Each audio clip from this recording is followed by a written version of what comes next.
you some explanation. Not, I'll just call my wife on the mat. I'll deal with her. That's what spouses are for, right? She says she has to go. She's finding a quick way out. I bought her again. She's only put it on one. You put the top on more. Gratitude.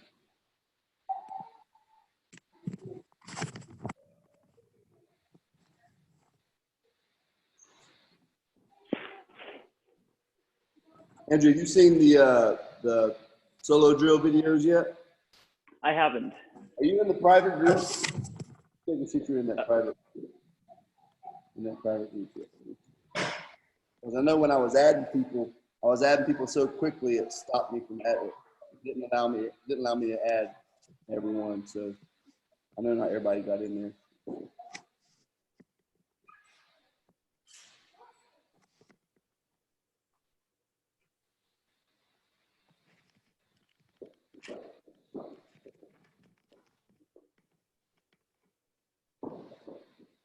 Are we friends on? Are you on Facebook, Andrew?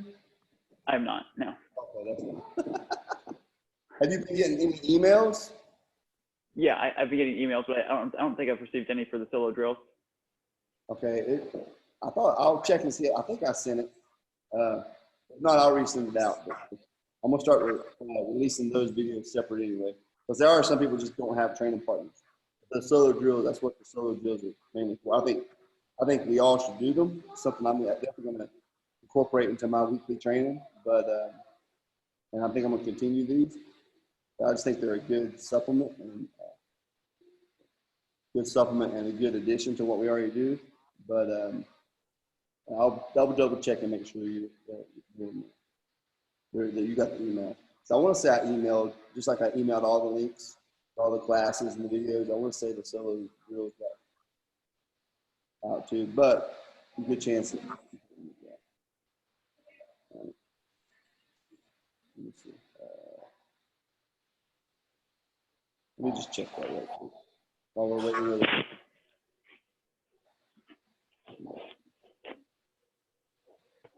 So this is kind of like a little Q&A until we get some solo stuff down. This is kind of the way, I mean,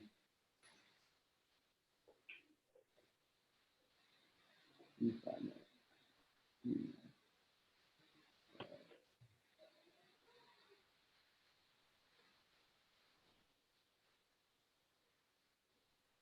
Back it up. I'll just show it over your knife. Show them how you can open it.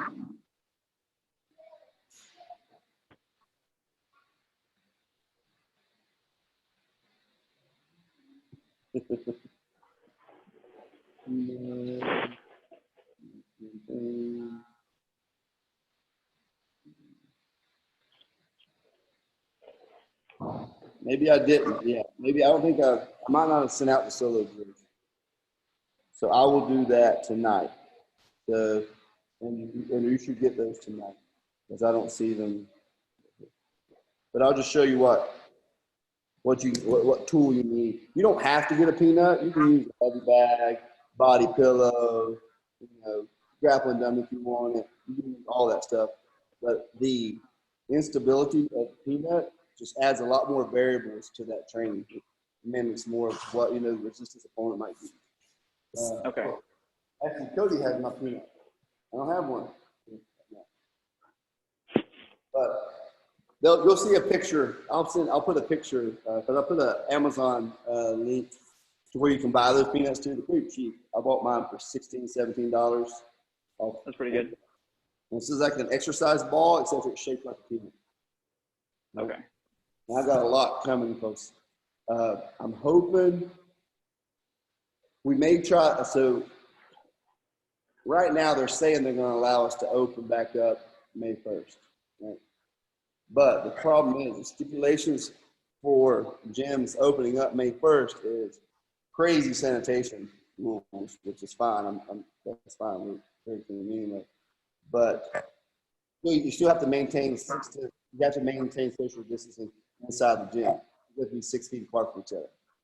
It's hard to do jiu-jitsu 6 feet apart, right? So what the class is probably going to be is a drill class on those peanuts. So I got a lot of them coming. They'll be here. We'll sanitize them between every class. Classes will probably be like 30 minutes long so that we can cycle. I think only anywhere from 10 to 15 people allowed in the building at one time.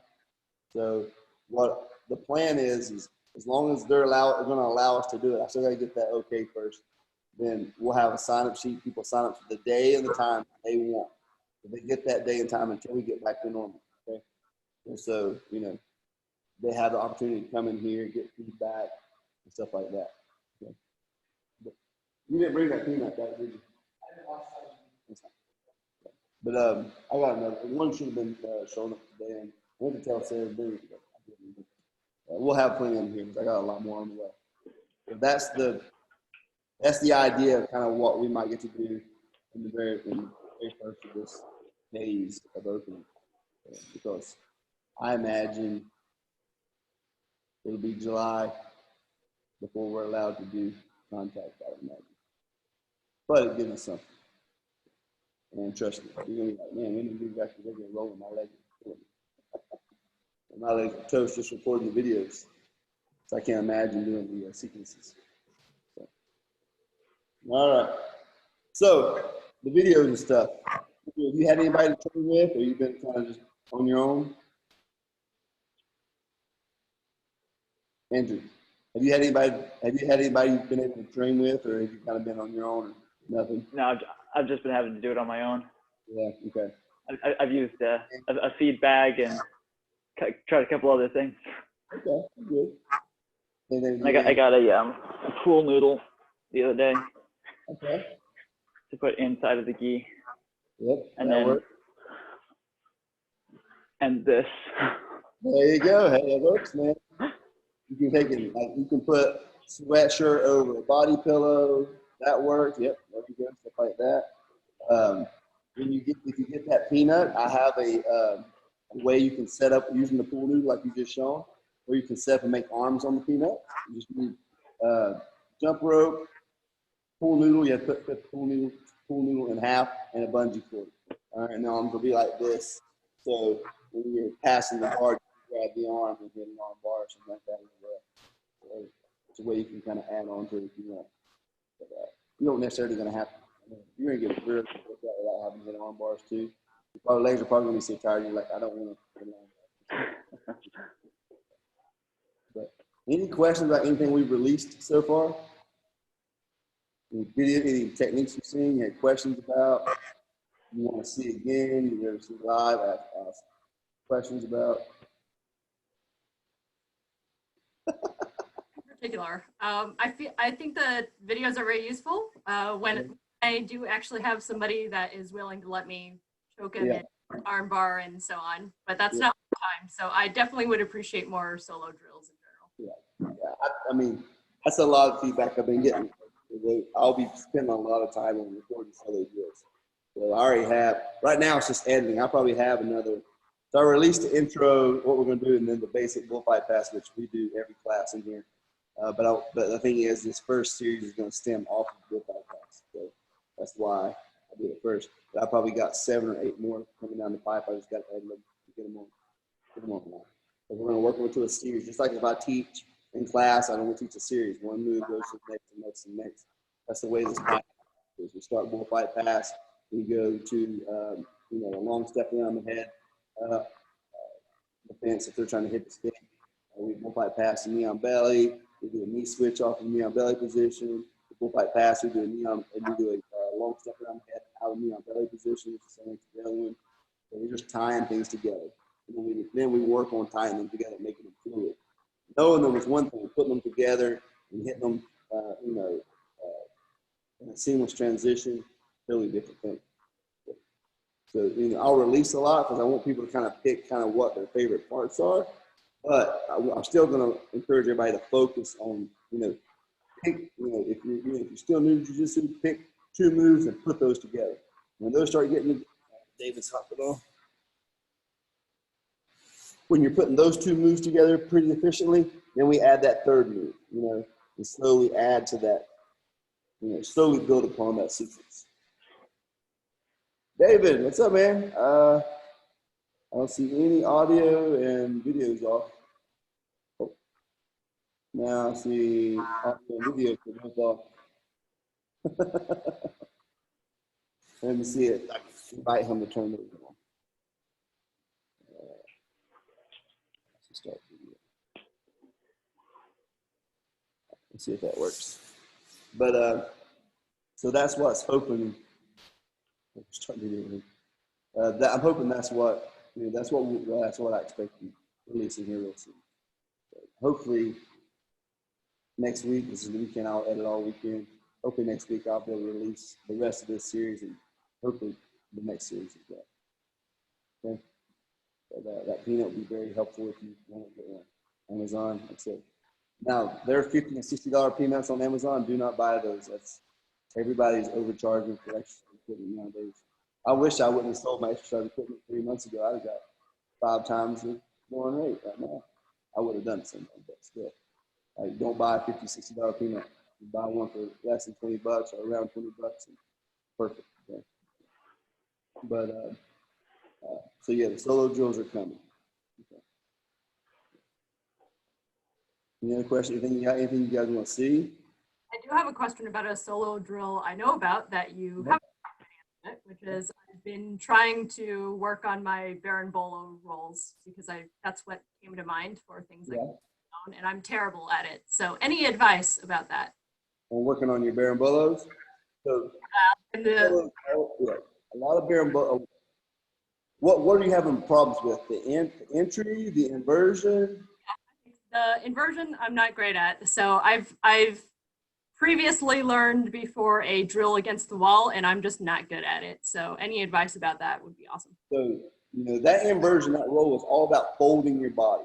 The more you can fold your body, the better you're going to be at that. The less pressure you're going to keep off, the more pressure you're going to keep off your neck, and the easier your transition is going to be. So it's all about, it's really all about folding. So, and I'm 240 pounds, so I'm not the best folder, right? But when I'm here, and I've got this grip on the pant and grip on the belt. And I'm looking to invert, right? When I'm here, when I'm going to invert, don't try to make sure you get to your shoulder and create some space before you invert. Kind of like your bridge, all right? So I'm here, boom, and that allows me to start to go under.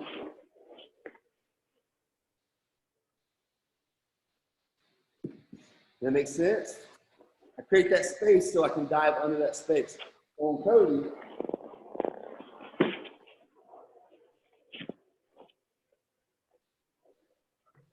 so I'm playing down here and I go.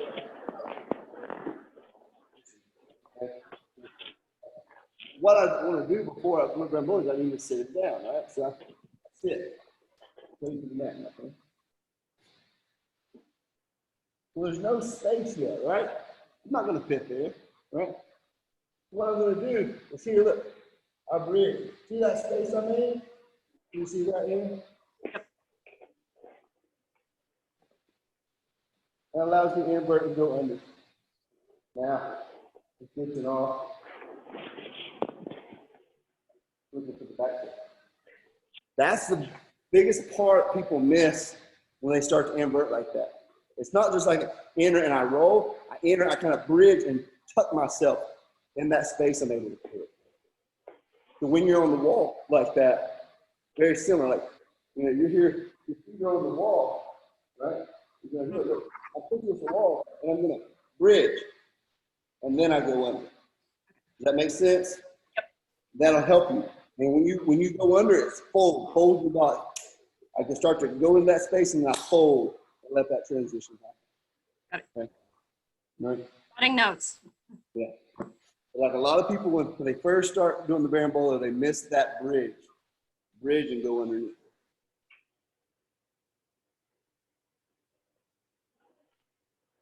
Got any questions, Andrew?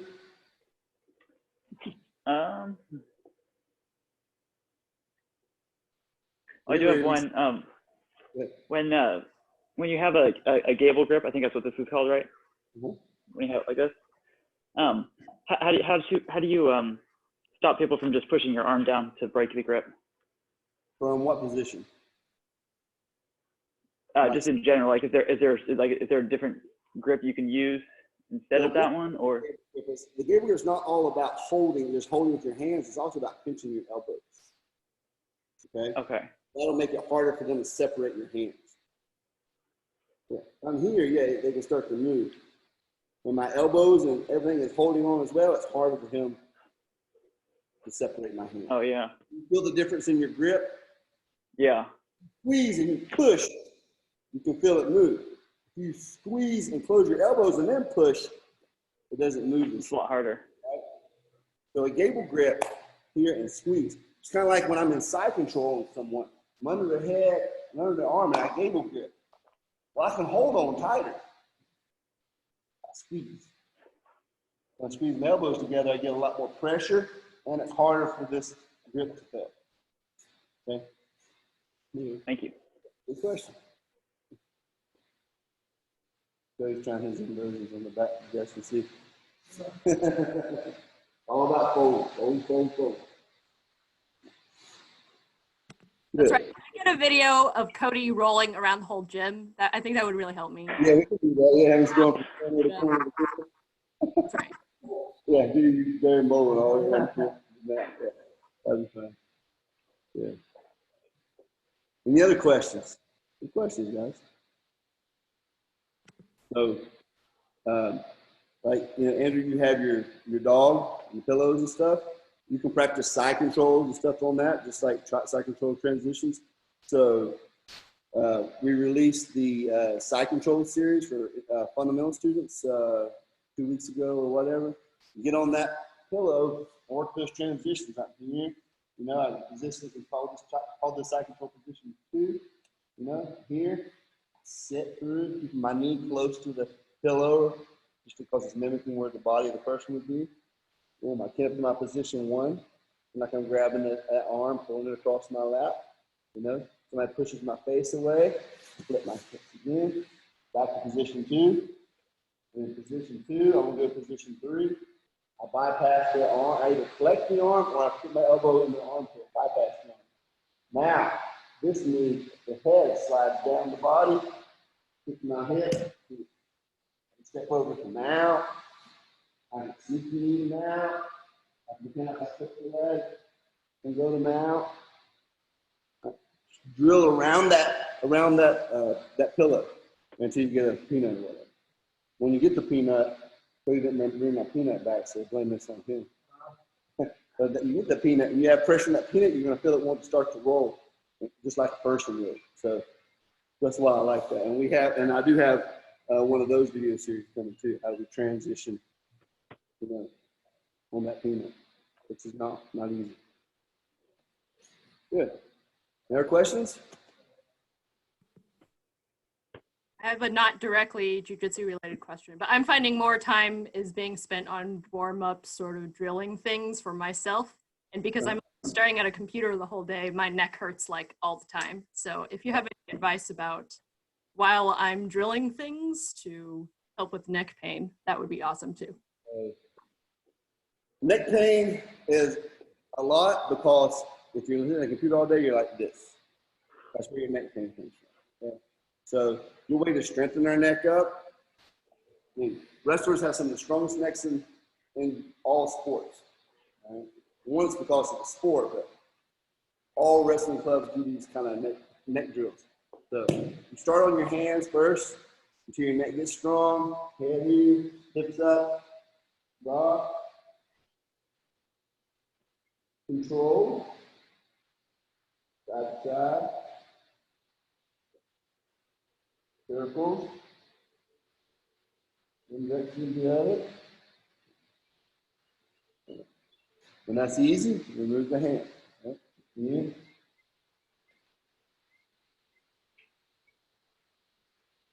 Walk around, pivots. Okay. Learn to stabilize that neck. Right? If you feel any neck pain during that, of course, by all means, stop. And start those movements slow. Oh, sorry, not so slow, but yeah. Making those movements small first, and then slowly build it. Okay? So if this is my head, and it's on the floor, I may only rock this much for the first little while, I feel my neck getting more stronger, then I make that motion a little bit bigger until I'm really getting it. I'm learning to build that strength across a range of motion. Okay? But the thing is, until you have the strength, you don't want to go too far on that range of motion, then you just hurt your neck. Right? So stabilize them movements. Because it may be, you may just be here, holding your hands a little bit, and then just stabilize. Right? So, you're welcome. So that'd be good. Bungee cord stuff for your neck is good. Get you a TheraBand. It's wide. Bungee cord will roll off your head.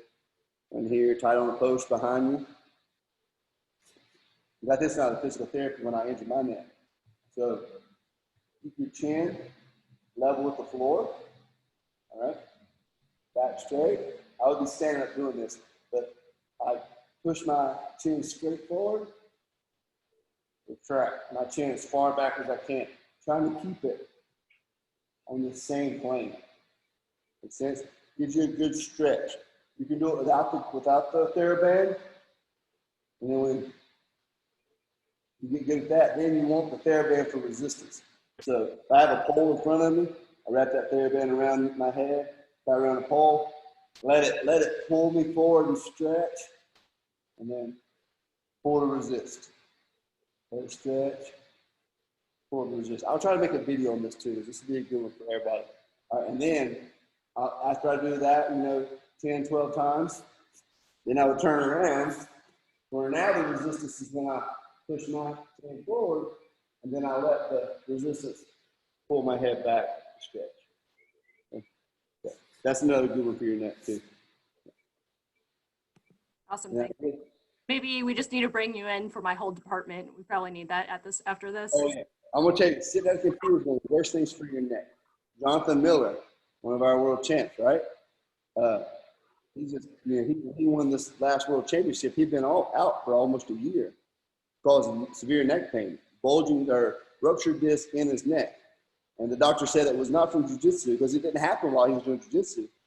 It happened because he's a underwriter for an insurance company sitting in front of a computer like this, day in, day out. So yeah, do these things to help strengthen our neck. Very, very good. And I don't know if you guys have seen those videos for the Iron Neck, big helmet. It's got the big weight on it. Got a bungee cord on it. I want to try one of those. Flavio has one. He says it works pretty well. When I get more information on that, I might recommend something like that. Those things are expensive, like $600. You can get one from the gym. Yeah. Anything you can do to strengthen your neck and jiu-jitsu is good. And I guarantee you, like you said, if your neck's bothering you stiff, staring at that computer, sitting in front of your computer all day. Good. Other questions? Anything you want to see? I don't really know how these adult classes would be, because I knew there'd be a lot of people, that didn't have partners. You're limited on what you can do without a partner, or at least something to drill on. So, when we get those peanuts, we'll have plenty of things for there.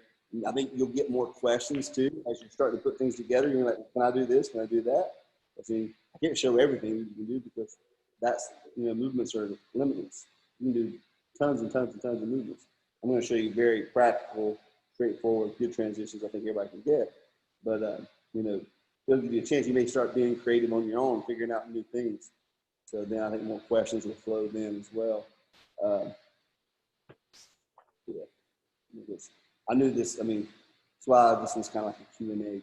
I want to make sure I was able to answer any questions you guys might have while you're doing it. Or give you suggestions like, hey, I'm not able to do this. What can I do? Okay. Solo drills are coming. And you can, if you just get like a heavy bag down or a grappling dummy or pillow, whatever you're using, and you can cycle through your moves. Think I'm in cycle control. So pretend the pillow or the object is the torso of your opponent, with shoulders and hips. So you're in that side control position. I'm going to mount, staying tight, and work on those very small, fine details that a lot of people, overlook anyway.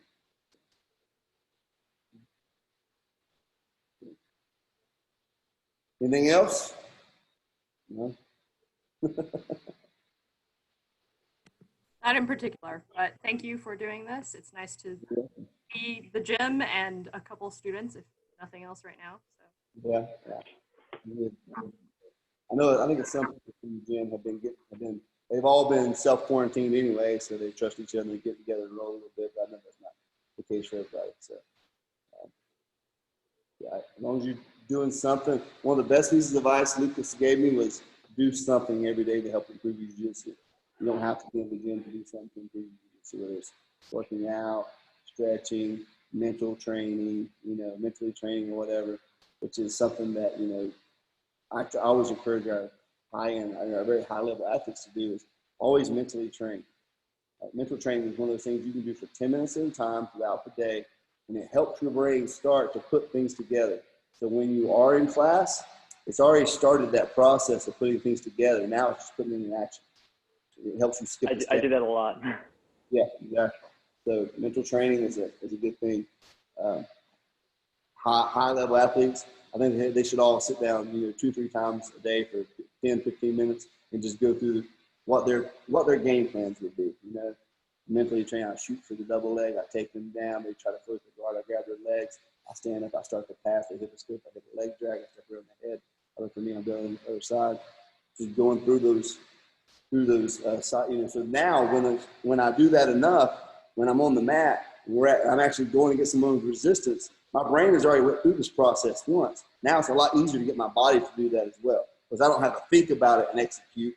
I've already thought about it time and time and time again. Now I just got to execute. So mental training is another very good thing. Good. Anything else? You guys got any of the freebies that all the jiu-jitsu websites gave away in the very first part of this?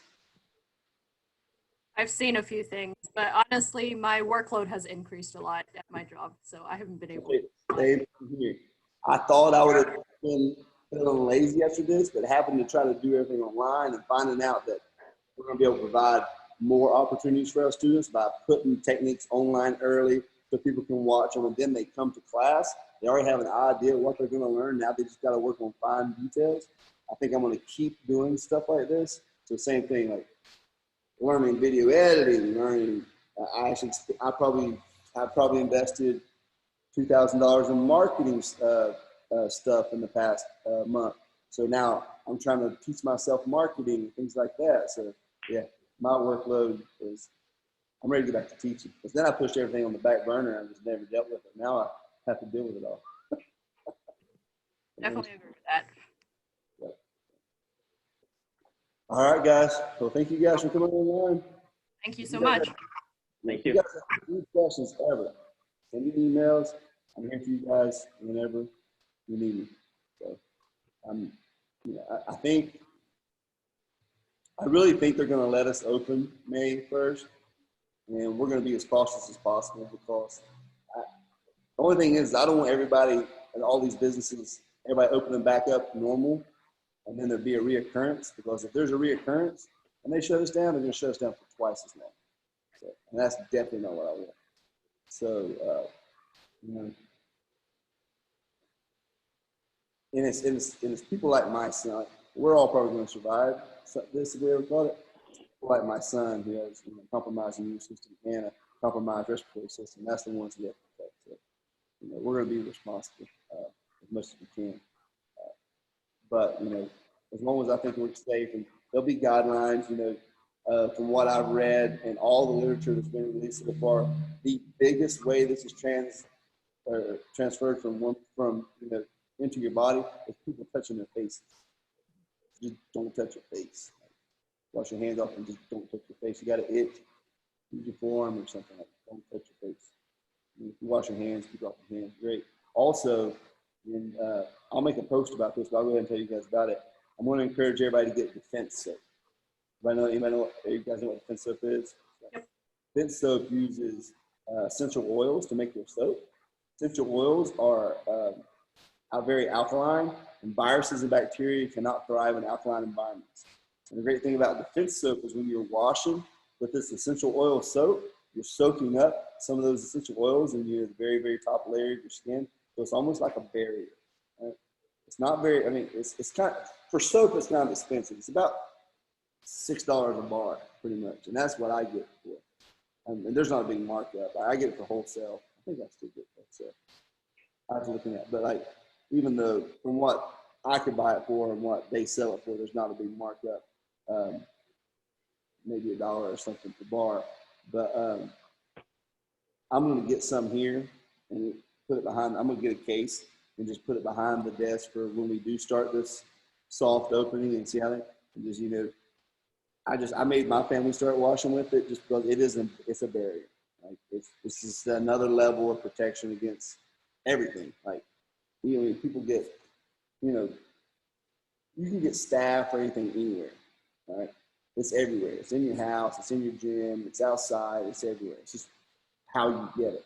And abrasions on a mat is a good way to get it. Now, we clean the best cleaning solution you buy for mats, but, you know, I'm not going to say there's never going to be a chance that somebody could get something. Well, washing with the Defense Soap gives you that next layer. You know, for some reason, I missed one spot on the mat for a week straight, which shouldn't happen, but we'll say maybe it does, and it has staph on it. When you roll across it, you have another barrier to protect you. You know what I'm saying? So Defense Soap is one of the best things I've ever found. I actually had an MRSA infection around 7, so probably 10 years ago. I got MRSA when I was in North Carolina. I borrowed a boxing glove from a guy that I knew had MRSA. It just didn't click in my head when I borrowed his gloves. I ended up getting it on my hand. I was in the hospital for 18 hours on IV antibiotics. Killed my immune system. Because the antibiotics just killed every good bacteria I had in my body. And I was getting a reoccurring infection about every 3 to 4 weeks. All right, you tell the doctors like there's nothing to do for it, which is BS as well. I did my own research. I found a way to make my body extremely alkaline, and I ended up getting rid of it. Like, I haven't even had ringworm in the past 8 years. So eight and a half years. So, but once I got rid of that, I use nothing but Defense Soap now, because it won't kill your good flora, but it will, you know, it'll take care of everything that's bad. Good idea to get some of that. I'll have some here too. People can buy, you know, from me as well. It's bar soap, smells good. You're squeaky clean when you're done, and it gives you an extra air. That's just some of the things. I'll put a post out too of like recommendations of what we always wash our geese. We don't touch our faces whatsoever. There'll be a 6 foot rule here in the gym, because the city does have people driving around checking, and if you get caught, then we get fined and shut down, even while everybody else is looking. So we'll follow the rules like I always do. But hopefully we'll get to open and do something. We just have to be cautious and stuff in the meantime until hopefully this summer the heat kills this thing off and we can get back to it. That's my hope. All right, guys. Well, good seeing you guys. Very good seeing you guys. Thank you again, and take care. Thank you.